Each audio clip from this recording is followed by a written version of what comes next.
Nigerians, I beg, have you noticed how somehow we as Nigerians have become used to the daily news of killings or deaths of our fellow citizens or countrymen?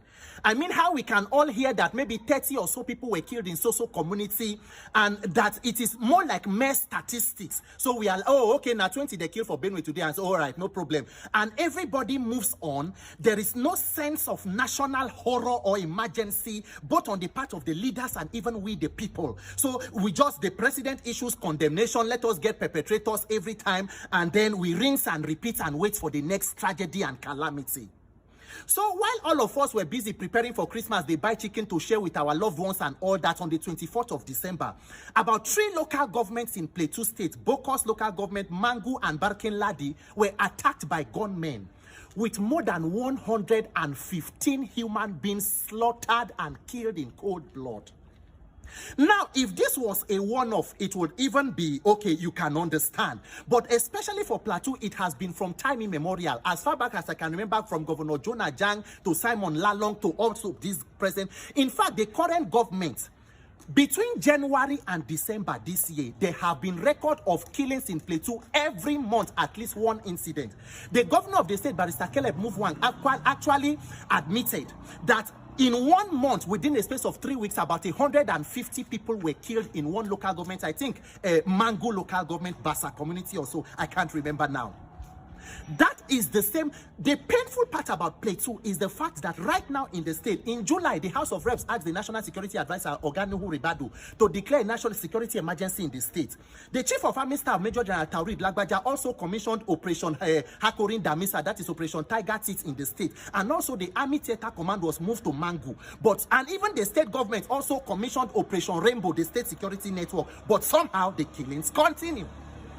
This is the same fate that is suffered by states like Benue, Agatu, Umagwe, and all of them, Zamfara, Kaduna, Southern Kaduna, especially places like Niger and all of that.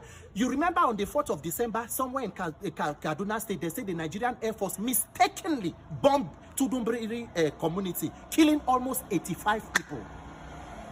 That is, now those incidents are not alone. Remember last year, St. Francis Xavier's Catholic Church in Ondo State, where women were killed on top of children they were trying to protect. CWO women were tie wrapper. People had their throats slit and dismembered. The videos are so gory, I can't even post them. You saw, for those of you who have seen some of the videos from Plateau, where somebody, a woman was killed laying there and the child was still alive on the back, crying on the body, on the back of a dead mother. Remember the case of the Paru Benfa Shoronti, the Afenifere leader, whose daughter, the poor lady who had spent most of her life overseas, came back to Nigeria for a function, carried by Fulani herdsmen and killed in cold blood.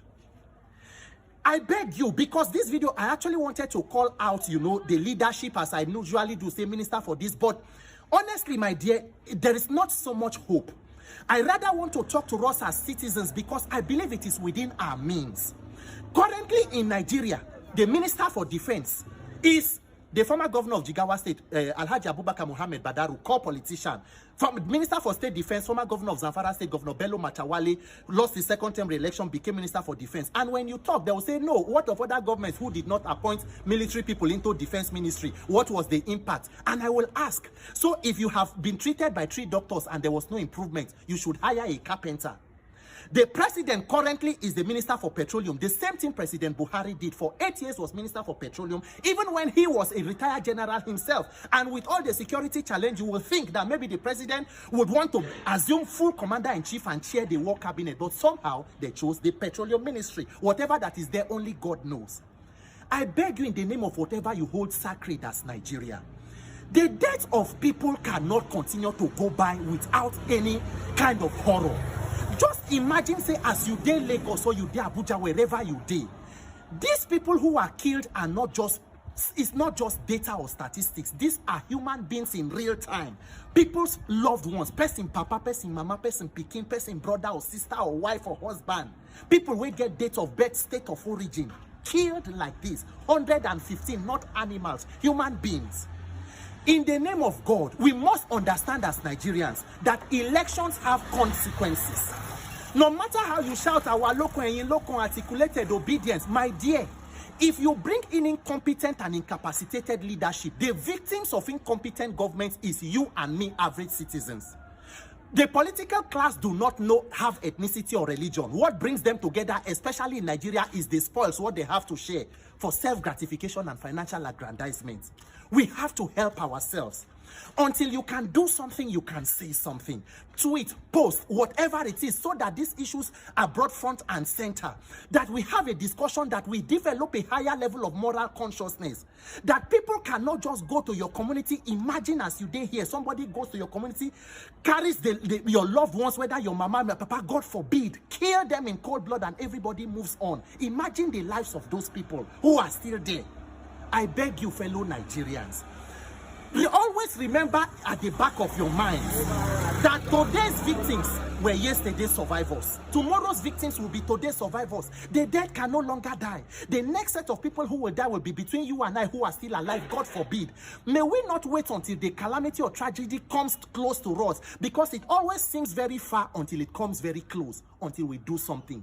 I beg you, let us act as Nigerians for once and let the life of fellow citizens be important to us. If one governor sick today, they can mobilize the entire state resources. It is good, but the life of one politician should not be more important than the lives of 115 people, for God's sake. My thoughts and prayers are with the people of Plateau and every other state that is dealing with insecurity or whatever banditry. May God rest the souls of those who have died. I don't know how people rest in peace, having been killed in this manner, but that is what they say. Rest in peace. May God help you.